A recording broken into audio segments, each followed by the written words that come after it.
Permítame hacer una oración.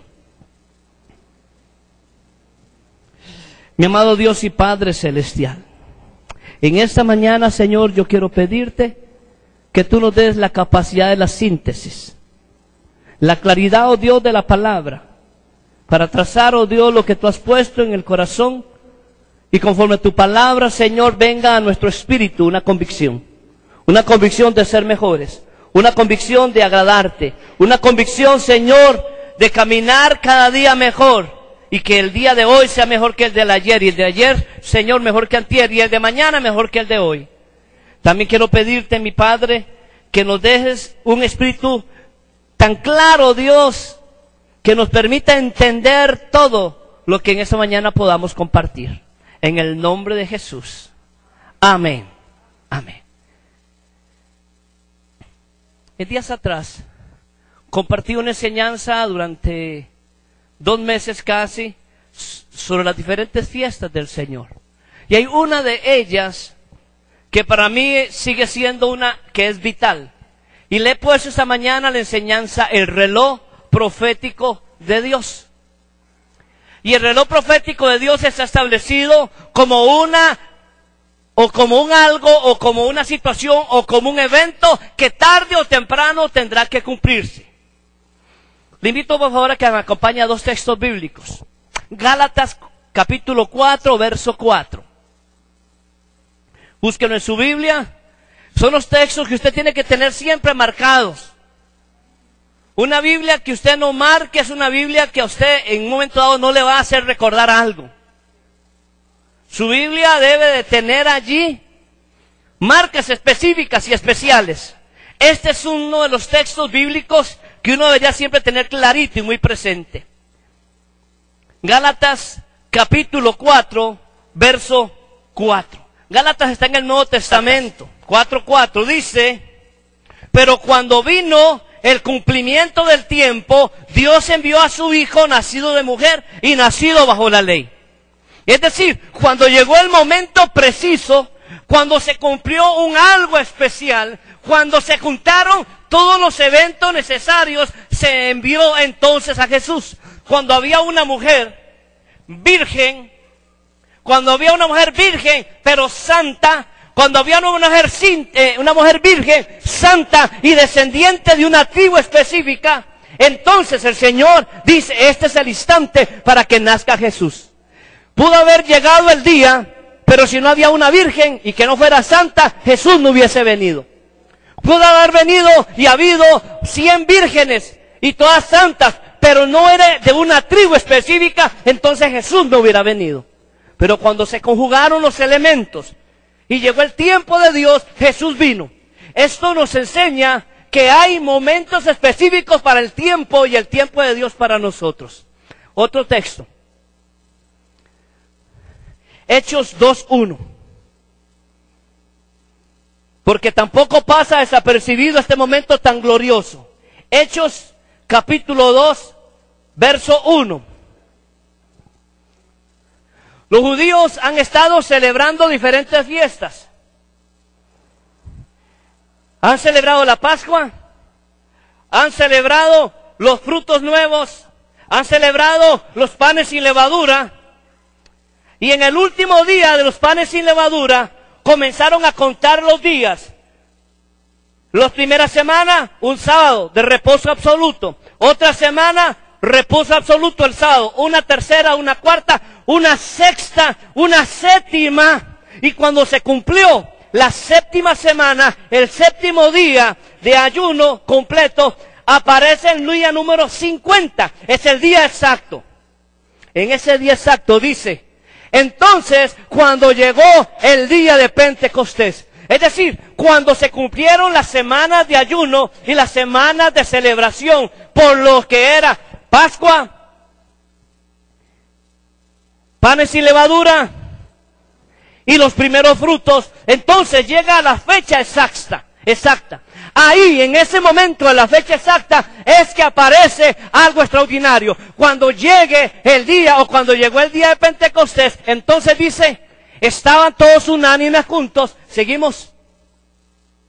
Y de repente vino Vino un estruendo como de un viento recio que llenó toda la casa, y entonces descendió el Espíritu Santo reposándose sobre ellos como lenguas de fuego.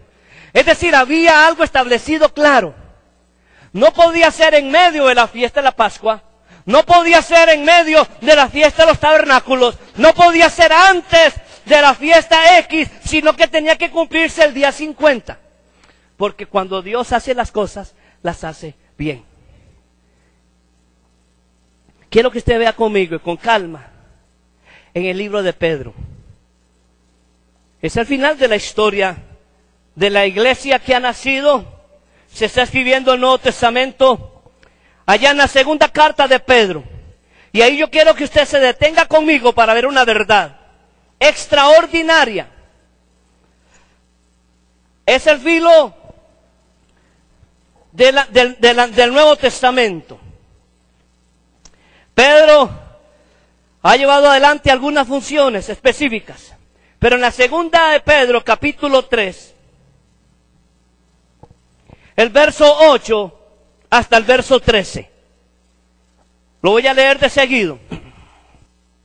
Mas, oh amados, no ignoréis esto, segunda de Pedro 3:8, que para con el Señor un día es como 1000 años, y 1000 años como un día.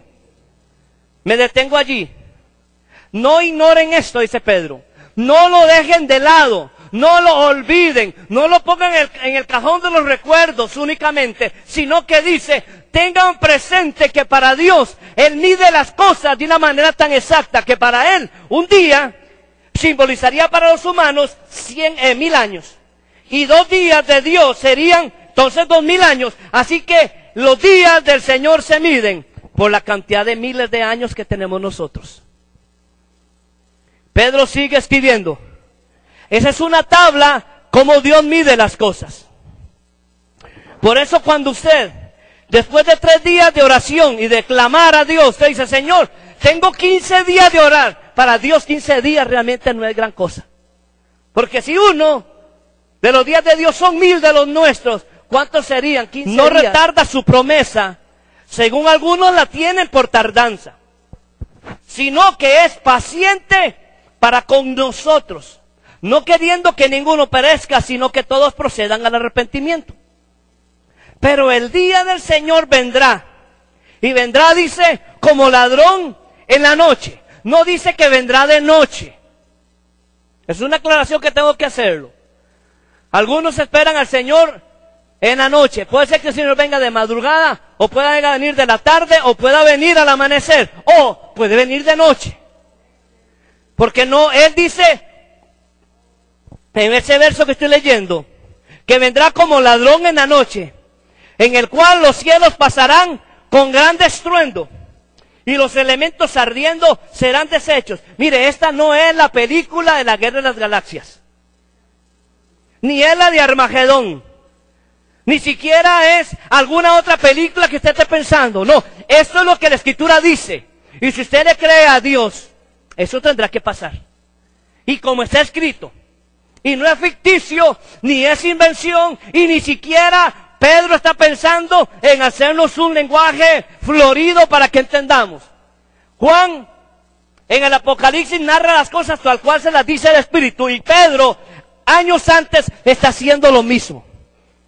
Y él dice qué es lo que va a acontecer. Y comienza hablando en el ambiente de lo que va a suceder. Repito el 10. Pero el día del Señor, el día, no la noche, no se refiere a tiempo, sino en el momento del Señor, vendrá como ladrón en la noche, en el cual los cielos pasarán con gran estruendo, y los elementos ardiendo serán deshechos, y la tierra y las obras que en ella hay serán quemadas, puesto que todas las cosas han de ser deshechas. ¿Cómo no debéis de vosotros andar en santa y piadosa manera de vivir? ¿Entienden lo que Pedro está diciendo? ¿O lo dibujo? Lo voy a dibujar. Pedro lo que está diciendo es que cuando llegue el momento, el día del Señor, que vendrá como un ladrón en la noche, el día se convertirá, como Juan dice, habrá terremotos, guerra, hambre, destrucción, pérdida, el cielo se arrollará, el sol se pondrá rojo, la muerte vendrá por todas las esquinas, descenderá el río y morirá la tercera parte de los animales del agua. Y vendrán y quemarán la tercera parte de los seres vivientes. Y quemará todo, aniquilará todo. Y dice, y si eso va a ser así, porque entonces nosotros no andamos con una vestimenta y una vida de santa y piadoso caminar. Porque tiene que darse, y cuando se dé, tiene que cumplirse. Dice Pedro un poquito más. Todo esto para hacer el preámbulo a lo que quiero compartirle. Esperando, en el verso 11 dice, esperando y apresurados para que la venida del Señor de Dios, del día de Dios, en el cual los cielos encendiendo serán deshechos, y los elementos siendo quemados se fundirán. Pero nosotros esperamos, según sus promesas, cielos nuevos y tierra nueva, en los cuales mora la justicia. El judío tenía diferentes fiestas para diferentes épocas del año. La primera fecha o la primera fiesta es la Pascua. La siguiente era panes sin levadura. La tercera, los primeros frutos. Luego venía Pentecostés. Luego venía tabernáculos, los sacrificios. Y viene esta que estoy hablando de las trompetas, etcétera. Todas las fiestas tenían un proceso, una fecha y un momento. Todas las fiestas, todas, a excepción de las últimas 3 que se mencionan, tienen algo diferente, pero todas y cada una de ellas tenían 3 pasos. Un primer paso, los que estuvieron en el estudio bíblico se deben de acordar. Siempre hay un momento histórico que se llevó a cabo y ellos tienen que seguir repitiendo un elemento para recordar aquel momento histórico. Israel está esclavo 430 años en Egipto. Israel necesita ser liberado y es liberado por Moisés. Y entonces, el siguiente año, en el día primero, en el mes primero, tiene que celebrarse una fiesta llamada Pascua. Ellos van a recordar lo que ellos vivieron en Egipto y cómo fueron sacados. El segundo año tiene que celebrar la Pascua, el tercero y hasta el año de hoy. El judío está en el año 5773. Esa es la fecha del año judío. No está en el año 2000, sino en el año 5773. Y tuvieron que haber celebrado 5773 Pascuas. Tuvieron que haber celebrado 5773 diferentes fiestas en el año.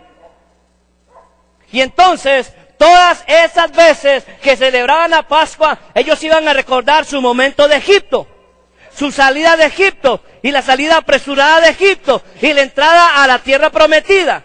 Todas esas fiestas simbolizan los diferentes momentos.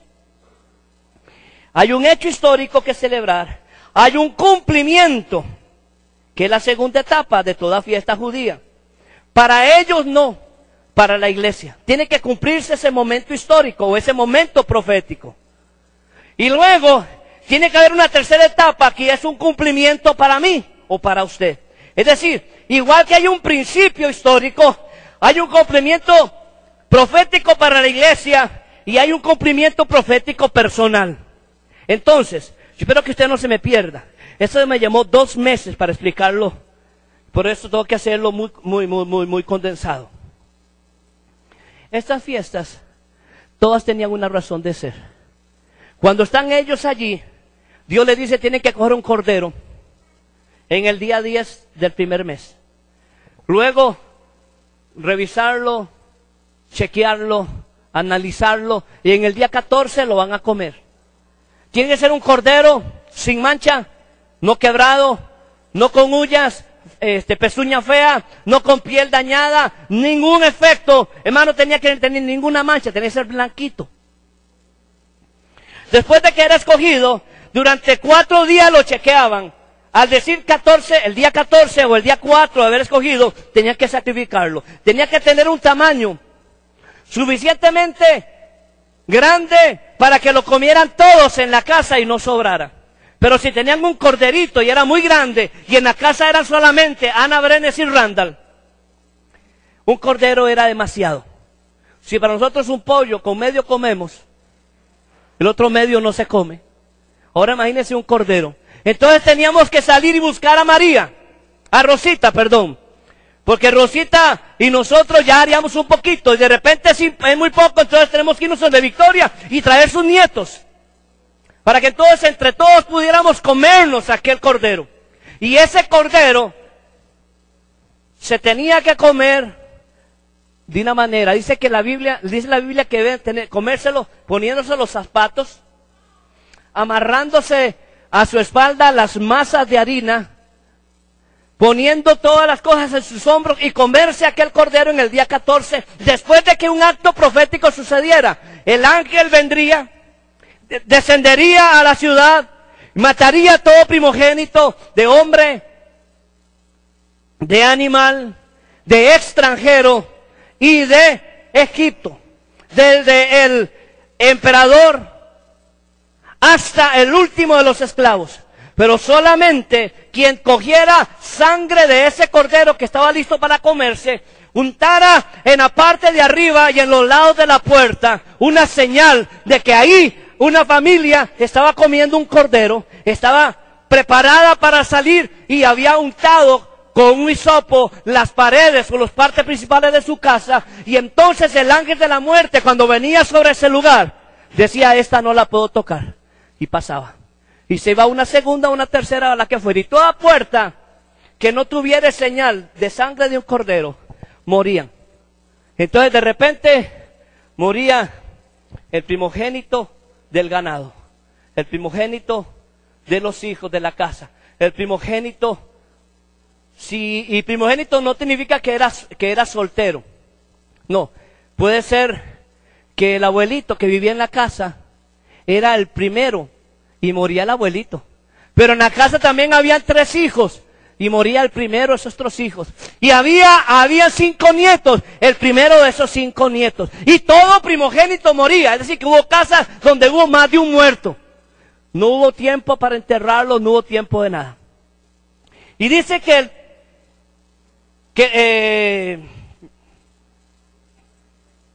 ¿cómo se llamaba el rey? El faraón. El faraón dijo a Moisés: díganle que necesito que salgan deprisa. Ya no pueden quedarse aquí. Salgan deprisa. Era la medianoche. Ellos vestidos, ya comidos, con las cosas listas, deciden salir. Y duran horas saliendo. Pero salen deprisa. Cada uno de esos elementos. La masa que iban a llevar para hacer pan en el desierto no tenía que tener levadura. Por eso hay una fiesta que se llama los panes sin levadura. Tenían que comer deprisa. Y por eso eran la fiesta donde se celebraba la manera rápida como habían comido. Pero de todas las fiestas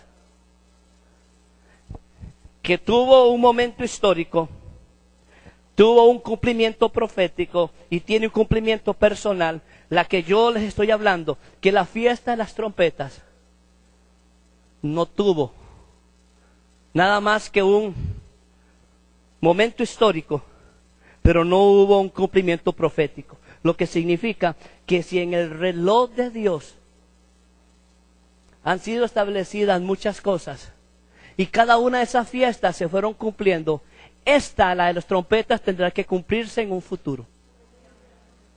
Y esta se llama la gran fiesta de la gran cosecha. Los judíos tenían 3 cosechas al año. Y para cada una de esas cosechas tenía una fiesta. Una primera fiesta de cosecha se llamaba los frutos primeros. Estos frutos primeros ellos habían cogido la parcela, la habían sembrado de trigo. Y por aquellas cosas que Dios tiene extrañas, en la misma tierra, con las mismas semillas, con el mismo sembrador, de repente comenzaron a ver germinar unas plantas más rápido que otros y eran más grandes.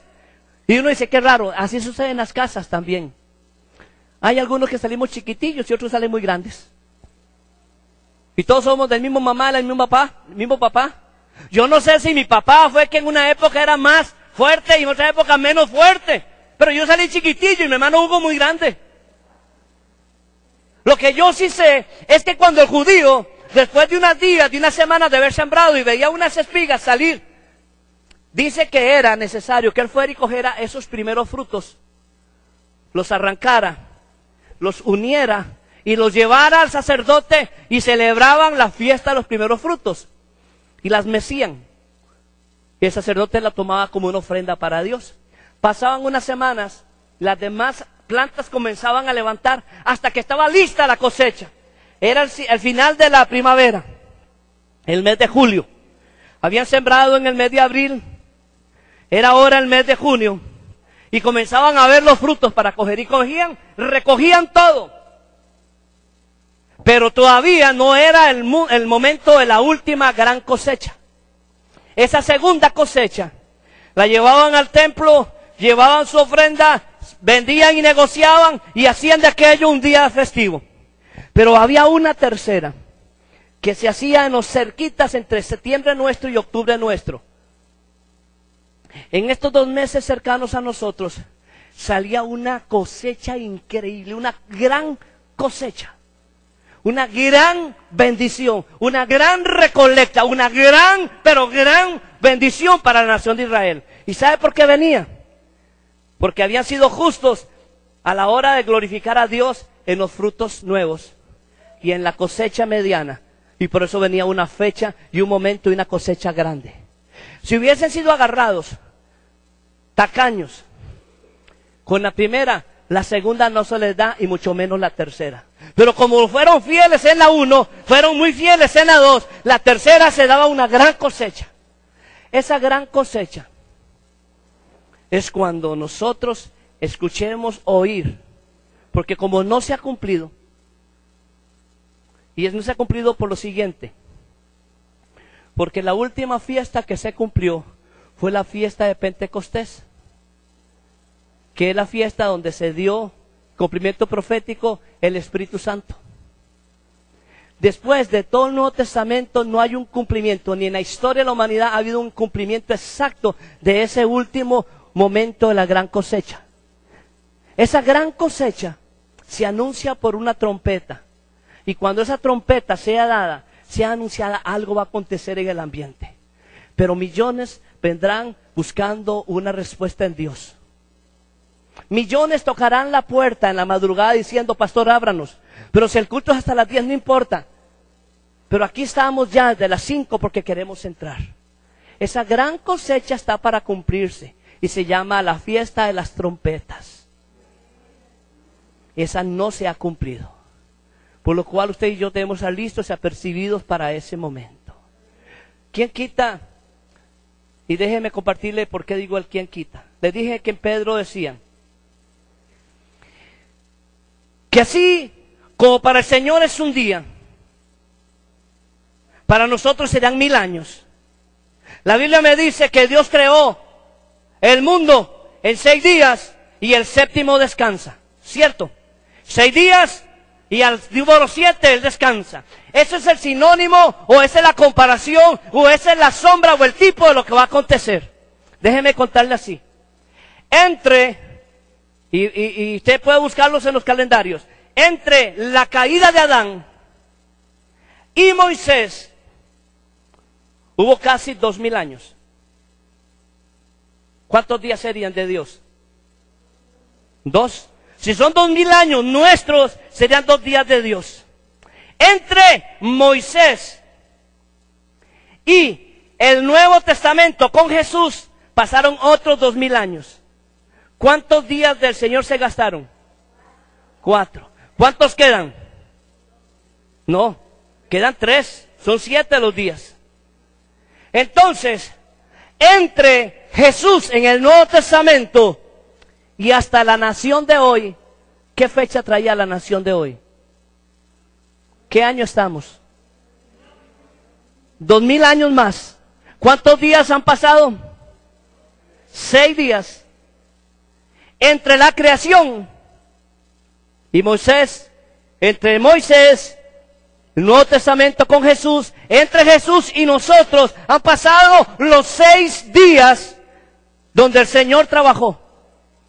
Pero va a venir un último día que la Biblia le llama el milenio, que le llaman cuando Satanás se ha tomado, lanzado a un lugar y amarrado, y con él la muerte, y con él los que le han ayudado, los secuaces, y durante 1000 años será detenido. Y hasta ese momento Dios descansará, porque no va a haber Satanás que moleste, ni enfermedad que incomode, ni dolor que quite la paz. Ese día está anunciado y se le llama el milenio. Estamos en la frontera entre ese 6000 y el inicio del año 7, o el día 7. Año 7, para iniciar el año del milenio, o la etapa o la era milenial. Por eso le digo, no se asombre, porque si ocurrió los elementos para cumplirse cada una de las fiestas y cada uno de los momentos, va a haber un instante donde se va a cumplir también. Y yo quiero decirle que si se cumplieron las otras, esta que viene se cumplirá también. Será el momento de la gran cosecha. Será el momento de la gran colecta. Será el momento donde la iglesia botará paredes, quitará techos y se abrazará la iglesia como un todo para hacer cumplimiento de la palabra. Pero antes de eso, acontecerán muchas cosas. Y usted tiene que ser muy sabio y muy sabia. Cuando usted vea las noticias, no la vea para ver cuántos muertos hubo, cuántos de muertos fueron por motos y cuántos por vehículos y cuántos por asalto. Cuando llegue la parte de las noticias internacionales que usted se va a hacer el arroz o se va a dormir porque no quiere escucharla, no le importa, déjeme decirle que el reloj de Dios está activo con la nación de Israel. Israel es el pueblo de Dios. E Israel es el reloj donde están establecidas las cosas. Y algo está sucediendo con Israel. La Biblia dice que va a haber una gran batalla llamada Armagedón, que se llevará a cabo en Gog y en Magog, en el monte Megiddo, donde el monte se dividirá en dos. El cordero descenderá y se parará con su pierna derecha en un lado, su pierna izquierda en el otro, y el 50% de los judíos entrarán bajo sus piernas y se guardarán detrás de él. Y el Señor, con un solo mover de sus labios, destruirá a Satanás y a los suyos. Israel, se decía años atrás, que hasta que no se cumpliera un elemento con Israel, no habría con Israel ni con el mundo entero cumplimiento de ese reloj de Dios. Déjeme decirle que en el año 1949, la ONU se reunió y decidió que Israel necesitaba tener un territorio. Todo país que quiere existir tiene que tener territorio, moneda, símbolos patrios, un tipo de gobierno, cualquiera que sea, democrático o no, pero gobierno al fin. Debe de tener leyes que gobierne y líderes que gobierne. Todos esos elementos. Israel tenía líderes, Israel tenía hombres, Israel tenía bandera, Israel tenía de todo, pero no tenía territorio. Una parte vivían en España, otra parte en la otra área de Europa, específicamente Alemania. Otro se había dispersado hacia América. Israel vivía en el exilio. Y en el 1949, la ONU, en una votación extraordinaria, donde Costa Rica también votó, se dijo, Israel necesita un terreno. Y le dijo a los árabes, córranse hacia un lado, porque esta franja le pertenece a Israel desde tiempos memorables de la Escritura. Y tienen el territorio de hoy. Y usted diría, ¿y qué? La Biblia dice, cuando Israel tenga cumplimiento de esa etapa, se va a dar la apostasía. Se celebrará un acto ofensivo contra Israel. Matarán un cerdo, un animal inmundo para ellos, y lo matarán en el altar del templo de Jerusalén. Y cuando eso se dé, se va a dar una guerra. Esa guerra está siendo esperada para un momento específico, que eso se dé. La ONU, la semana pasada, decidió que igual que Israel tenía territorio, Palestina tenía que tener territorio. Y exigió que los territorios actualmente utilizados por ellos, por un permiso especial que Israel le dio para que usaran una parte de la frontera, ahí se establecieran. Pero pertenecen a Israel y los palestinos viven ahí con permiso. Es lo que conoce como los Bajos del Golán y las ciudades de Gaza. Esas zonas ahí donde Israel habita, es donde Palestina habita, es donde están los grupos guerrilleros Hamas, con H, Hamas. Son los que bombardean a Israel mañana, tarde y noche. Son los que le secuestran a sus hombres, son los que matan a sus niños. Israel se defiende igual, mata a los del otro lado. Es un pleito para allá y un pleito para acá. Pero le fue dado por orden de la ONU esa semana, y Costa Rica también votó de que Palestina tuviera su territorio. Israel decidió el día siguiente, después de eso, lo siguiente: desobedecer la orden de la ONU, poner un asentamiento y va a construir 3,000 casas en esa zona, porque es terreno judío, son propiedad judía, y si el palestino quiere vivir ahí, será bajo las leyes y normas judías. Eso significa el albor, la orilla, la etapa de una guerra que está avecinándose entre Israel y Palestina. Hace 2 meses ha comenzado una guerra fatídica en esta zona. Mueren cientos durante estos meses. Y eso no es una noticia internacional que aburre. Ese es el reloj profético de Dios. Y cuando se cumpla el tiempo, entonces comenzará el último de los días del Señor, o el último de los milenios nuestros, porque se va a dar. Ahí donde usted y yo tenemos que estar listos, muy claros y prestos para lo que vaya a acontecer. Dice la Escritura que la iglesia va a ser arrebatada. Hay 2 cosas. No tengo todo el tiempo para hacerlo, pero por favor, vamos a 2 pasajes, rápidamente. Corintios 15, 51 y 52.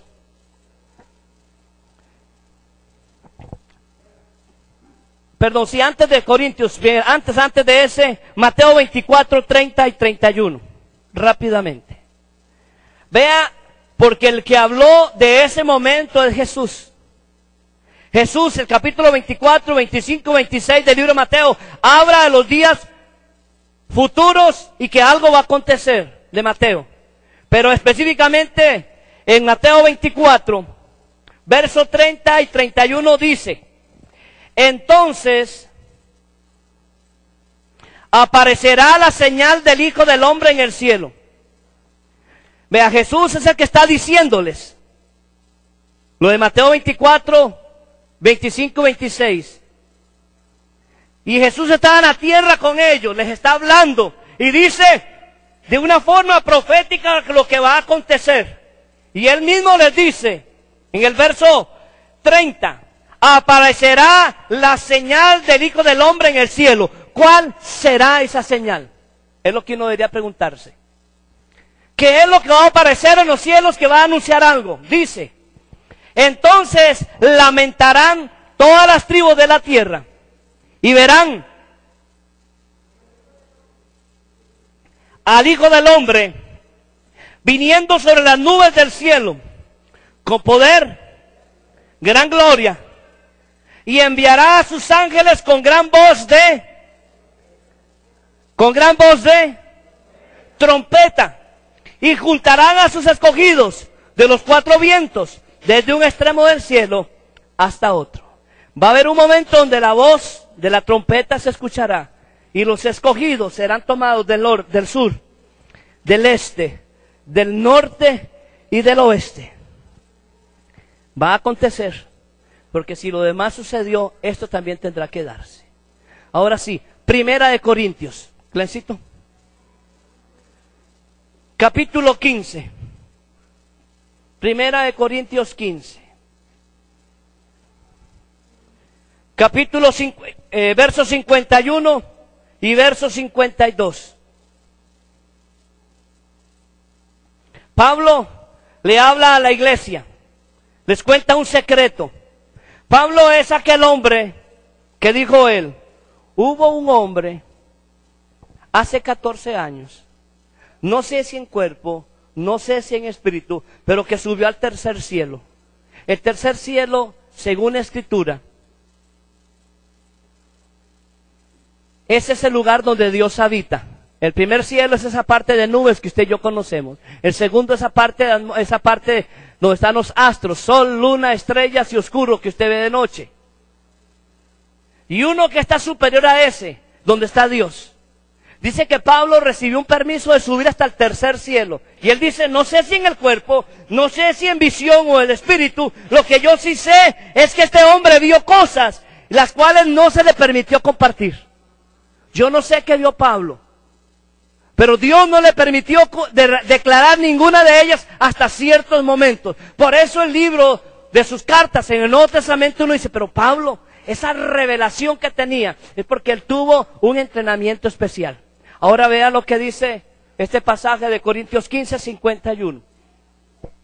He aquí os digo un misterio. No todos dormiremos, pero todos seremos transformados.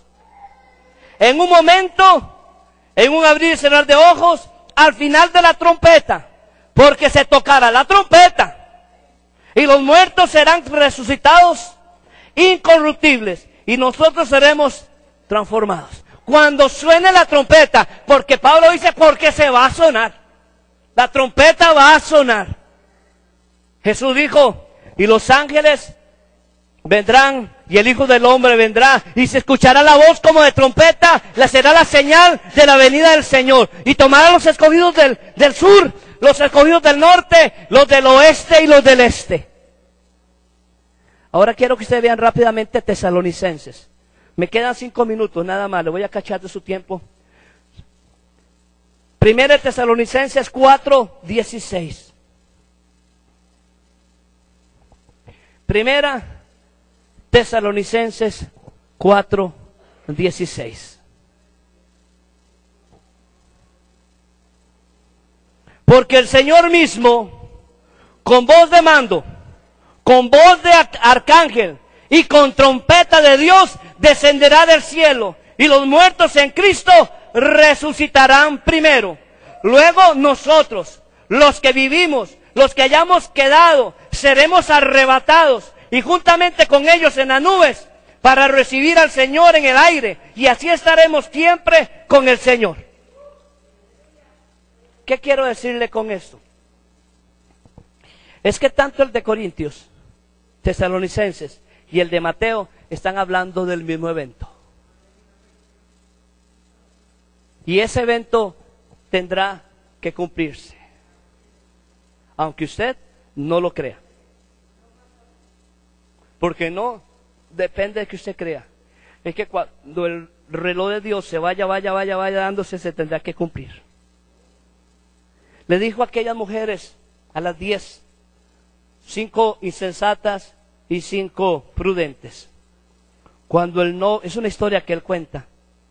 Cuando el novio venga a llevarlas a casarse, tengan suficiente aceite en sus lámparas, porque no sabemos en qué hora de la noche vendrá el novio. Y si no hay aceite para que usted se haga el encuentro de su novio, el novio pasará de lejos. Que le dijo, tengan aceite en sus lámparas. Y como dijo nuestro pastor Raúl, hay algunas y algunos que en lugar de tener aceite en la lámpara, son solo lámpara. Y es verdad, son solo lámpara, porque cogemos eso a vacilón. No tiene que acontecer muchas cosas, ni tiene que salir en la nación. Vean, déjeme decirle lo siguiente. Hay entre nosotros los cristianos más fe en lo que dice Canal 7 que lo que dice la Biblia. Y si lo dijo Pilar, es verdad. Si lo dice la Biblia, consultemos. Si lo dijo el periódico A, le creemos. Pero si lo dijo fulano de tal, un pastor, ¿quién sabe? Pero déjeme decirle que Dios no va a hacer nada antes de que a sus profetas Él no le dé lo que va a acontecer. Yo le digo, huela lo que está pasando y sentirá un ambiente de que algo no está sucediendo normal. Algunos le dicen calentamiento global. Otros le decían la capa de ozono. Otros le podían decir la guerra fría. Yo le digo, Cristo viene pronto.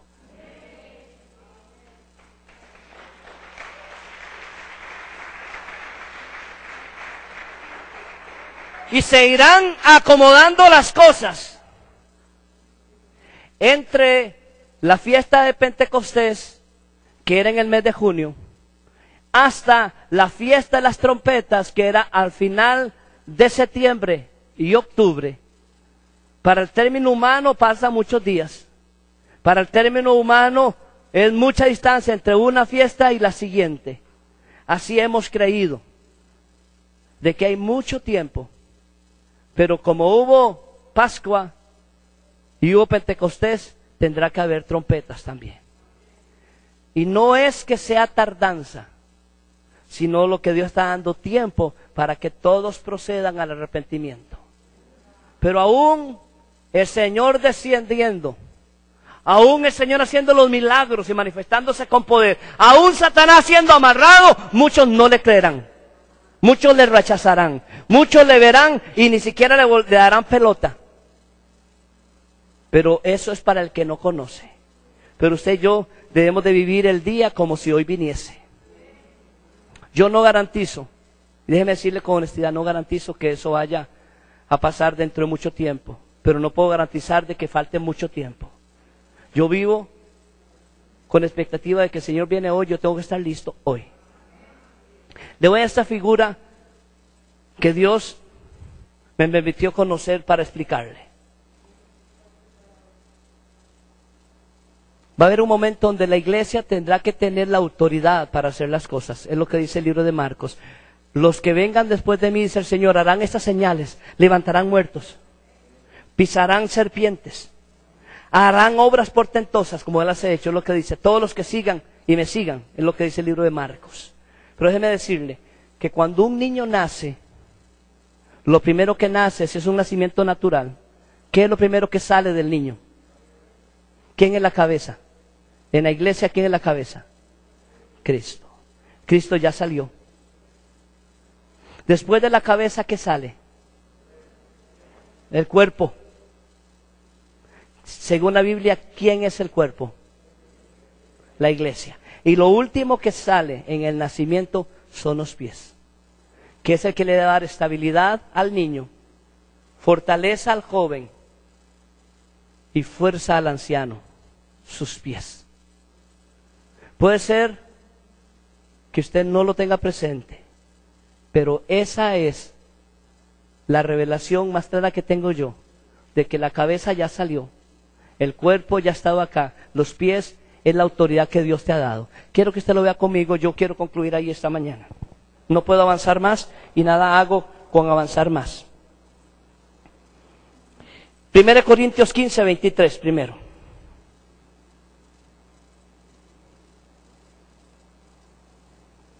¿Lo tienen? Lo voy a leer de aquí. 1 Corintios 15, 23. Pero cada uno en su debido orden. Cristo, las primicias. Luego los que son de Cristo en su venida. Hay un orden establecido por Dios. Ni usted está primero que Cristo, pero Él sí está primero que nosotros. Ahora sí, Lucas 10, 19.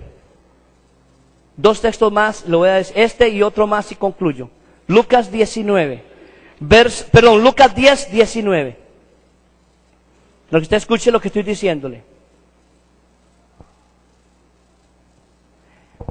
He aquí, le dice a la iglesia, a los pies, he aquí os doy potestad de hollar serpientes, escorpiones, y sobre toda fuerza del enemigo, y nada os dañará.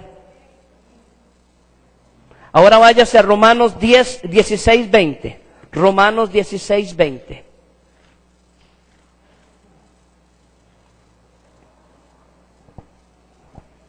Ese es el texto bíblico más claro que yo he encontrado para usted esta mañana.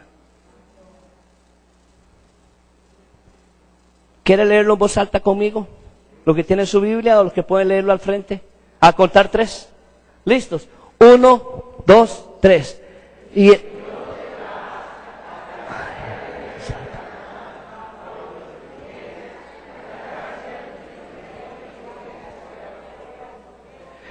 lo leo para usted, haciendo una pausa porque necesito que usted lo entienda. Y el Dios de paz aplastará en breve a Satanás bajo los pies de Cristo, bajo los pies de la iglesia, bajo sus pies.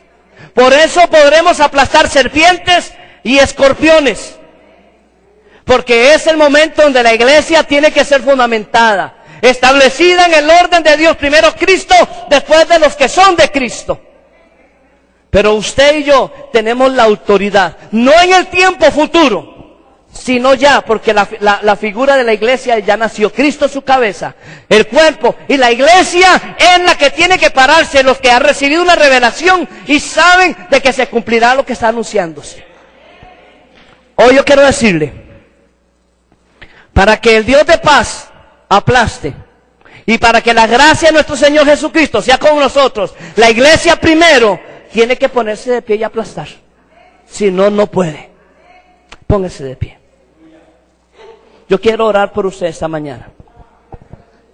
Porque si la cosecha grande está por venir, usted tiene que provocarla. Usted tiene que provocar de que eso venga. Usted sabe que esos hijos suyos, o ese esposo, o esa esposa, o ese tío, o esa tía, si hoy viniera el Señor, tienen la vida hecha palitos. Usted lo sabe muy bien, que si no hubiera sido por la misericordia de Dios, tampoco usted. Yo quiero decirte esta mañana que el Señor está tocando y afinando y buscando esa trompeta, porque sonará pronto. Algunos han escuchado el rugir que tiene la tierra. Dice en la Biblia que como dolores de parto, así gritará la tierra. Va a ser un año, exactamente en diciembre del año anterior. Usted escuchó cómo la gente decía el ruido que hizo en Costa Rica. Hay videos en internet, no solamente de Costa Rica, parte en Estados Unidos, parte en España.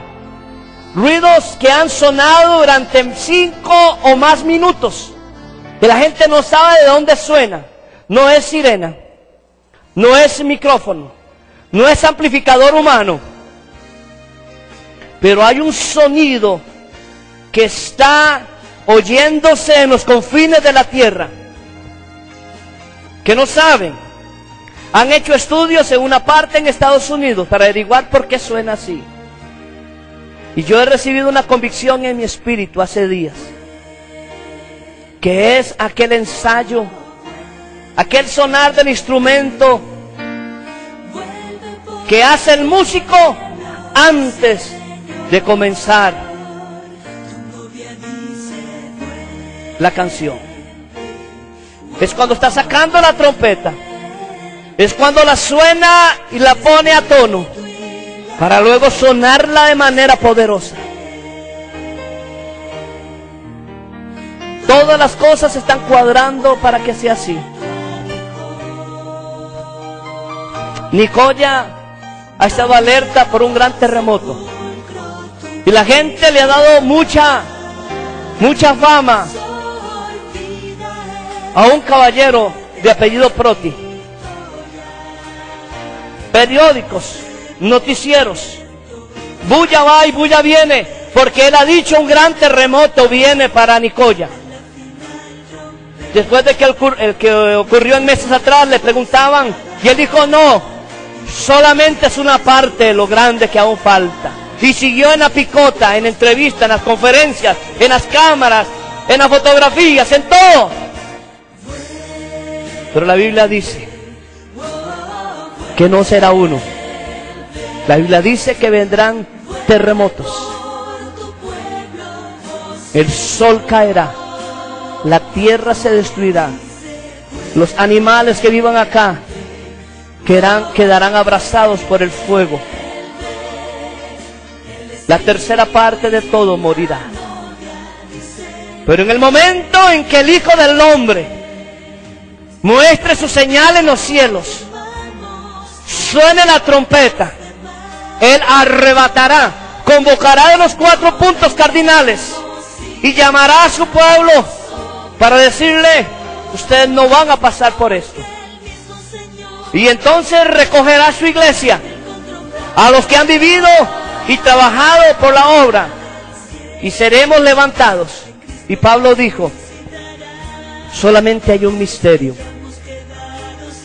es que los gentiles tienen herencia juntamente con los judíos. Y ese misterio dice: hasta que haya venido unidad y un mismo deseo. Lo dice Efesios. Tú lo puedes leer en el capítulo 3, del verso 2 hasta el 12. Lo puede leer lo que Pablo dice sobre eso. Yo le digo a usted, vamos a ser arrebatados en cualquier momento, pero solamente a los que creen en su venida y vivan conforme a esa esperanza de su venida. Padre, aquí estamos tus hijos. No he podido, Señor, sacar todo lo que en mi corazón está, pero yo te pido que sea tu Espíritu el que se lo revele. Señor, toma mis palabras que son conforme a tu corazón y hazla, Señor, salir como una palabra viva para ellos.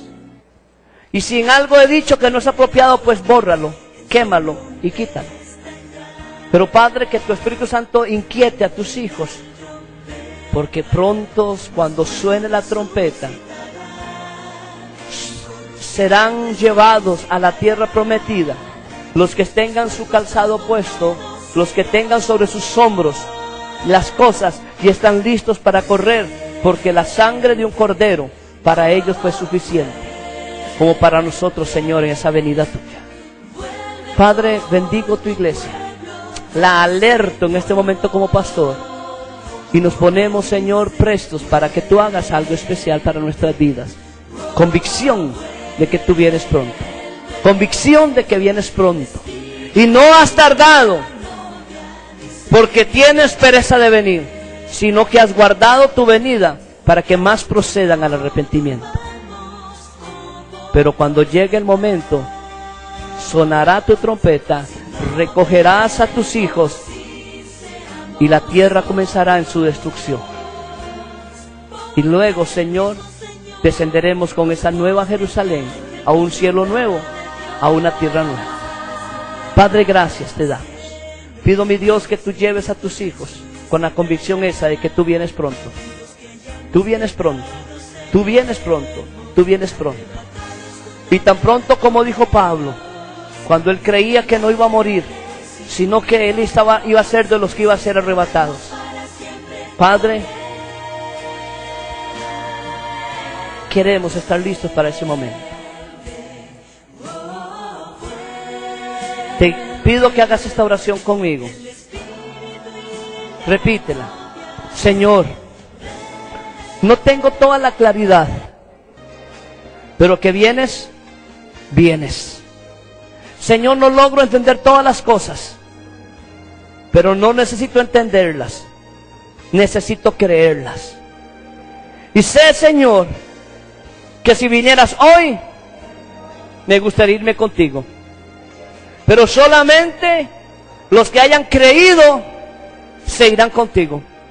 Esta mañana pongo mi corazón para que tú, Señor, me des convicción de que vienes pronto. Y quiero tener claro de que si tú vienes, tú me lleves y me arrebates. Arrebate los míos. Arrebate, Señor, los de mi casa. Y yo buscaré la manera de que ellos te conozcan, de que estén listos, apercibidos, y preparados para ese momento glorioso. Porque, Señor, como dice la iglesia, en los últimos días del Apocalipsis, ven, Señor Jesús. Ven, Señor Jesús. Gracias, en el nombre de Jesús. Amén.